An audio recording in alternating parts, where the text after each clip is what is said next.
Hello again. Today we're going to be talking about CPX-AP-I, Profinet, and that's the head module or master, and the Festo CPX-AP-I for IOL, which is a 4-port IO-Link master.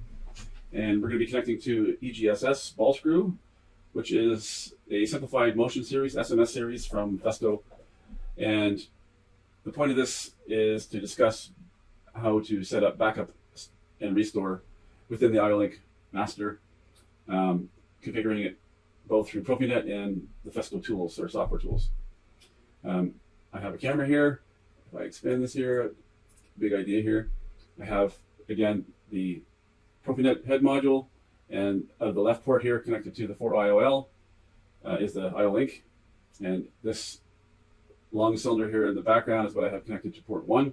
And these two over here are spare part motors, which I have configured as the same type of device as these.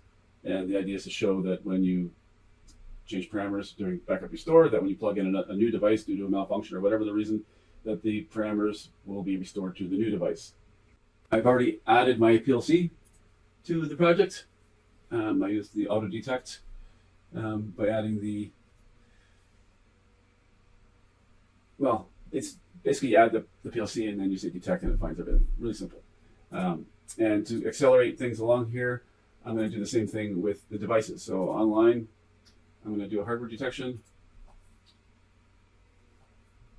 Pick your port and your interface. I know it's on that port.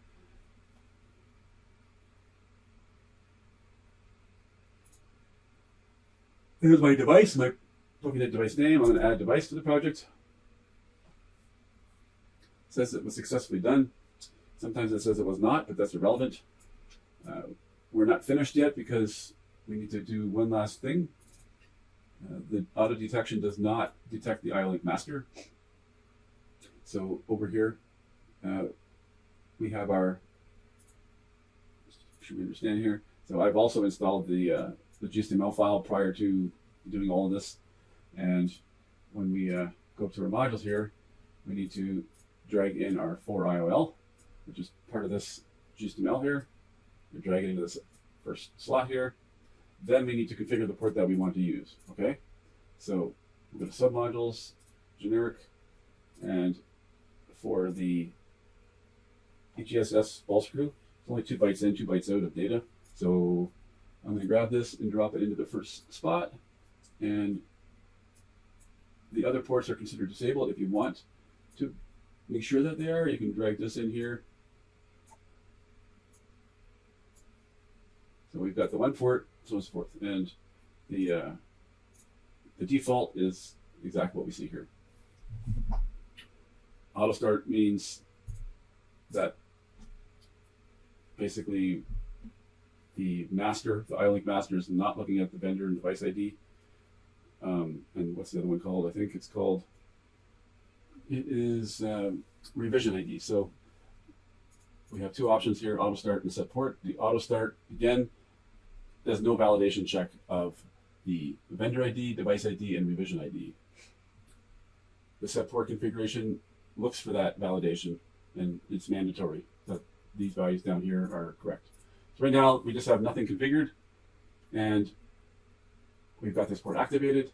So we're going to go to our network view. We will connect this to our port over here and save the project. Let's do a compile. Whenever you want to compile, you click on the PLC, so it's compiling everything below it. So we're okay, 0 warnings or 0 errors. And I'm going to download this to the PLC. Okay, now we can go online. Hopefully we have green LEDs everywhere in our project. And we look good. Okay, so next step is go to the website for Festo. I'm just going to open up my browser here. So if we go to the Festo website, I've got a couple websites over, well, a couple of pages open here. One for the Profinet head module, and then one for the IO-Link master, and then one for the device I have connected here, the EGSS ball screw.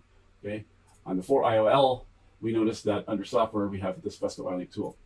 You need to download this and install this on your computer or on a virtual machine or whichever you prefer, because this is part of the commissioning software required for this project.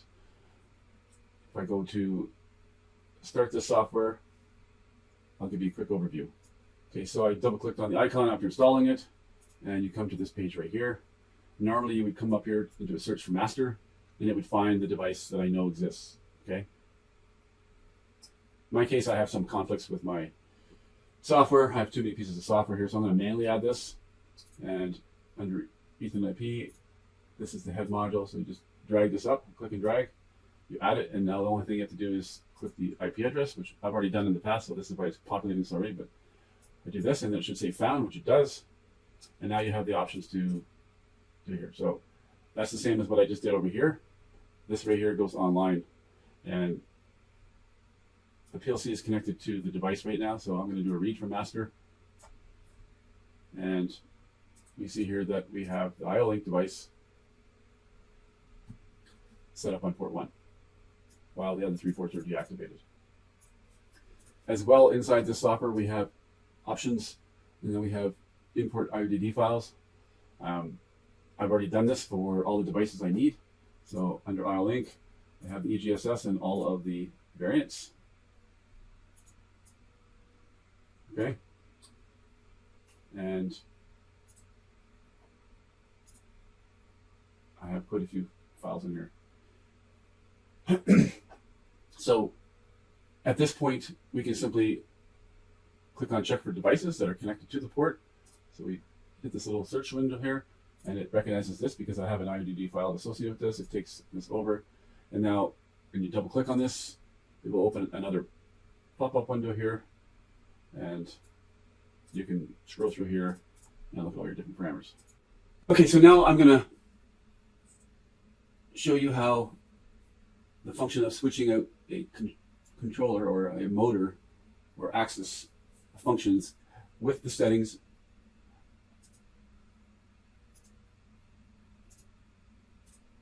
that we have in our device here.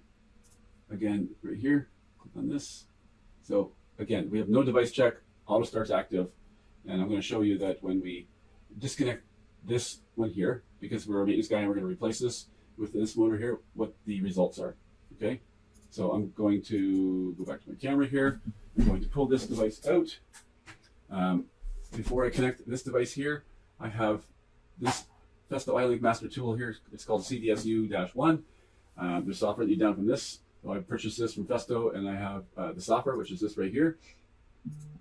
You connect to the device, which is connected to the master. Finally connects, and it's waiting for a device to be connected. So when I go back to here, I'm going to take this right here, this cable, and I'm going to connect it to this iLink master. Okay. So, and the whole idea of using this is just to show you what the default values are in the other devices before I connect it to this iLink master right here, which is the 4IL. Okay. So if I go to the software, and it's now connected because I've also installed IODD files for this. This is the device. If I go to the specials down here, and I come into here, you will see here that we have speed in and out, and force are 10%. These values here are 115.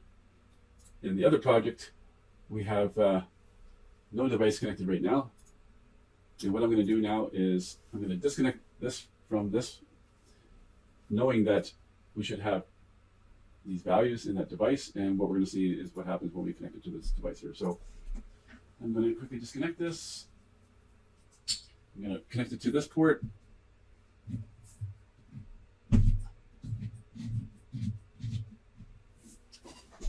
And it's going to connect.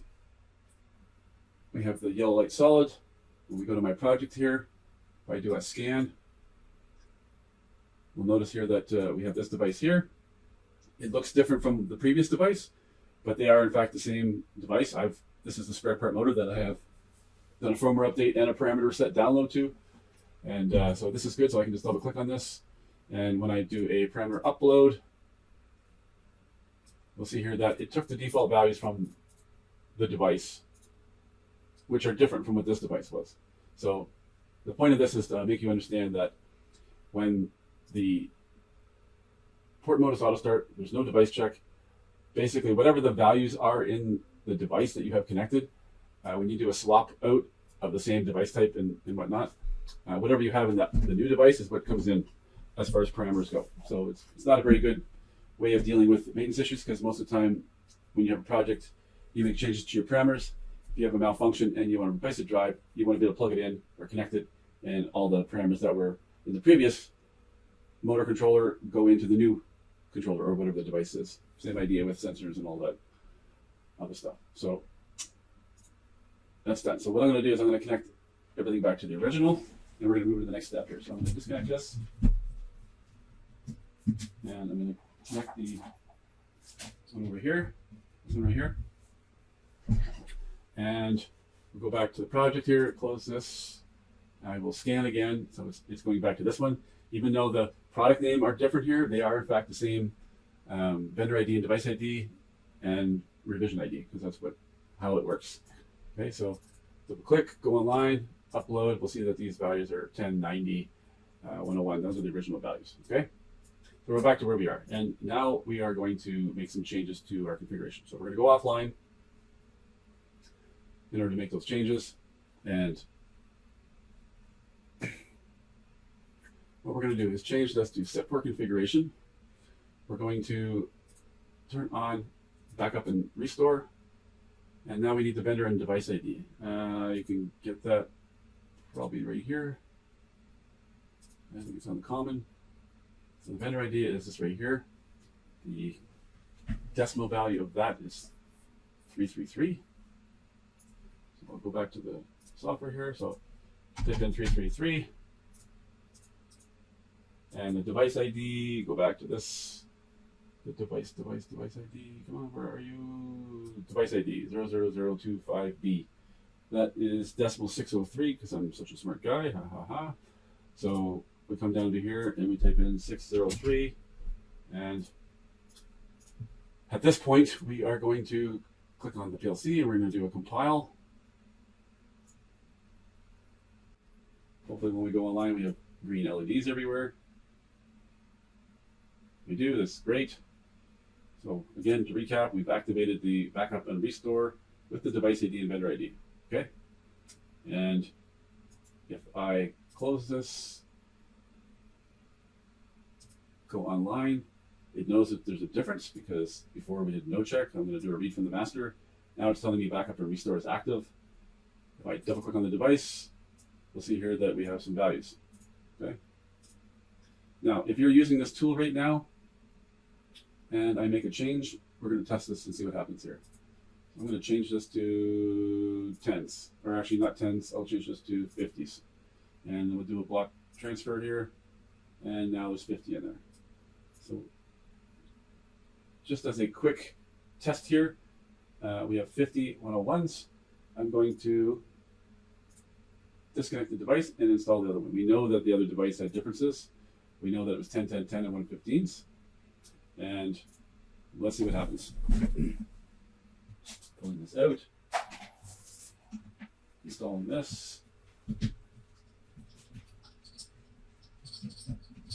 Now connected, and we go back to this device right here. We have the LEDs back to normal, which is good. I'm going to close this real quick. I could just use this and open this up, and we'll see here that we have a wrong device. That's because it's the way it is. It's not necessarily wrong. It's still the same device ID, vendor ID, but there are variants of the type. So if we don't like this, well, we can still upload regardless. So again, this was 1050.101. If I do an upload, it's 1050.101. So it basically modified the values when we connected. So when we activated the backup restore in this device here, it took all the parameters and stored them in the IO-Link master. And now we connected this motor over here, and the master basically downloaded the parameters to this because backup restore was active. And if I close this, I can do another scan here and take this in so we don't have that little error. It's kind of irrelevant. It's the same idea. 50.101.1. So the backup storage is working, okay? Now let's talk about what's required to do backup storage from the PLC standpoint, because right now in this software here, when we modify parameters here, we're modifying the image of the backup storage, okay? So it's as soon as we make a change here, it's updating the parameter set that is stored in the iLink master in order to do a restore later. Okay. The normal way of changing parameters is not to have the software open. You'll be using the PLC, so we're going to talk about that real quick next. Okay, let's talk about some tools here. If I go to the website and I go to the Profinet master, this right here, and I go to expert knowledge, we will see here that there is this right here, this application note. I do my normal scrolling here, show more. This is an application note, which is accompanied by a library for the CPX-AP-I or APA. And when we do a download from here, we'll go to what comes next. Okay, so I downloaded the file and I unzipped it, and it leaves me with this variety of directories here. We have this application note. If I double click this and open it, we have this application note right here. Whoops, application note. Okay, so this is what we're dealing with right here, and what this is showing you here is that there's a library, and within the library we have some function blocks, and it talks about how to use those function blocks. I'm not going to go into detail on this. I'm simply going to add these to my project and show you what I've done real quick. There will likely be a sample project that you can go click on a link within the bottom of the YouTube video, and all this work will kind of be done for you, at least for one device. So let's go back to the hardware here. Let's see if I can do it without making a mistake. Options, global libraries, open library. I need to find it. Give me a second. So I've just populated this here. I've actually renamed the library for my own purpose because it's an older version 14 library. So when you open that up, it converts it to the 17 open for you. So it's going to bring in the library, populates it on the right side. Master top, copy types, come on. And I'm using S1200 PLC, so these are the things. So at this point, I took this and I dragged it over to this right here, this S12 function blocks, okay? The next extremely important feature is system commands, okay?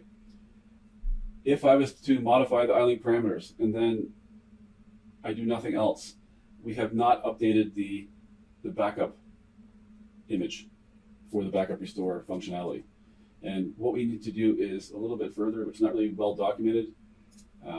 If I go to my system commands here, I've again made some of my own comments here in my PDF. And let me see if I can find a bigger picture. Okay, so here's some insider information that you would find in the IODD specification, or not the IODD, the iLink specification manuals. And we'll see here that we have vendor-specific codes, which is what is listed in the EMCS manual, which are these right here, for example. These are vendor-specific codes where you can execute moves and stuff like that. What is not listed in the Festo user manual is the actual generic commands. And what we want to use here is this. Let's see if I can zoom in here. Is this command 5, which is the parameter download store, which is the finalization parameters at start data. So the ISDU index is 2, and the command is 5. So we're going to set that up in our code.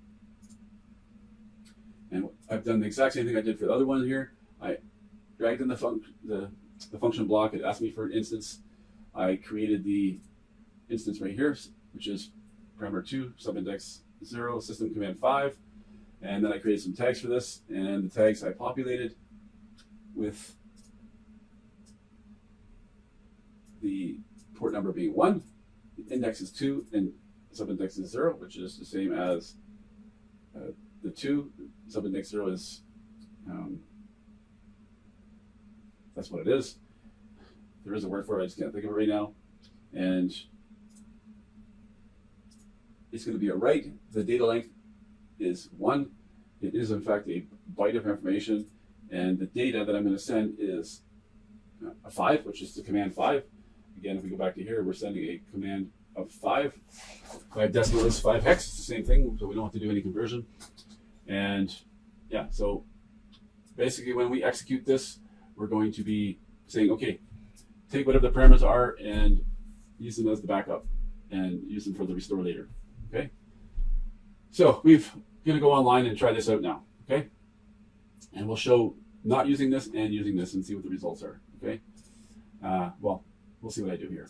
So I'm going to compile everything. Everything's good. Now I'm going to go online. We still have green, which is great. Open up our main routine here. We're going to go online using this monitoring button right here. And now we're going to look at the IO-Link parameter. So Control F3 turns this off, on, and we're getting a 5. And if I open this project up and I scan, I can go in with this, or if I do this, we'll see here it's the same. If I go back to my original real quick here, which is what my intentions is, I'm going to do the same process we did before using the other device first. This one's connected right here. We're using this one. And when I go into this and I do a scan, again, we have the conflict here. We can ignore that, go online, and we can do an upload. We'll see here 10, 50, 101, so on and so forth. Okay. And if I go back online here, double click, the parameters, upload, this 30 should now be a 9, which it is. Okay. Now I'm not going to use the next step, which is this system command. I'm just going to swap the hardware. Okay. Before I do that, I can show you what the other device is holding. So I'm going to connect this device again to the IO-Link master. We'll look at the speed parameters. And so I've now connected this IO-Link master to this device again. And we will look at the speed parameters here. It's connected. The speed parameters of this device are all 10%. Okay? And remember, in this project right here, it's 90% that we've written. And again, we've only written using the IO-Link parameter change. We did not do the system command. So we go back to the camera, we take this out. Should be all 10. So I'm going to pull this device out. We'll connect it. It's now connected. You would expect that the backup storage would work. Let's see what happens. It's now reconnected here. I'm going to do an upload. And it's the previous value that we changed with this software. Because when you change using this parameter in the PLC, you always need to do the next step, which is this one here. So I'm going to do the same process over again where I write the data. I'm just going to quickly put the device back. I'm going to disconnect this. I'm going to reconnect the original one. I'm going to wait for everything to turn yellow here. These lights are clear. So we go to our PLC. And I'm going to, again, Control F2. Control F3. I've written the 9. If I do upload now, it's been changed to 90, which is correct. And now we're going to do the next step, which is this system command right here. And I've already set up everything. The port is 1. That's the port we're using. Write is true. Index is 2. Subindex is 0. And the command itself is in the data. That's the 5. So I'm going to click on this and Control F2 and get the true. And if you want to know if that's working or not, then we're going to test it. So nothing should be visibly different here other than the fact that it's still 90. And now I'm going to disconnect this device. And then I'm going to connect the device that before was actually 30% because of the original image being 30%.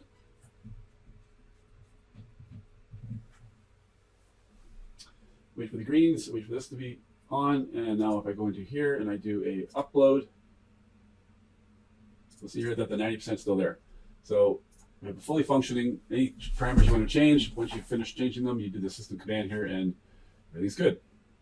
And that's about all we're going to talk about today. One last point is that when the backup storage is active, I'm going to go offline here and I'm going to delete this device right here just so offline it has nothing. And when I go read the device, I'm going to read from the master, it always defaults to this EGSS ball screw KF32. That's just a default. When you do a scan of the device, it will bring this in. If I was to double click this, we have this wrong device here, but we are still able to use the device. It's just wrong variant, okay? That's what this is representing here.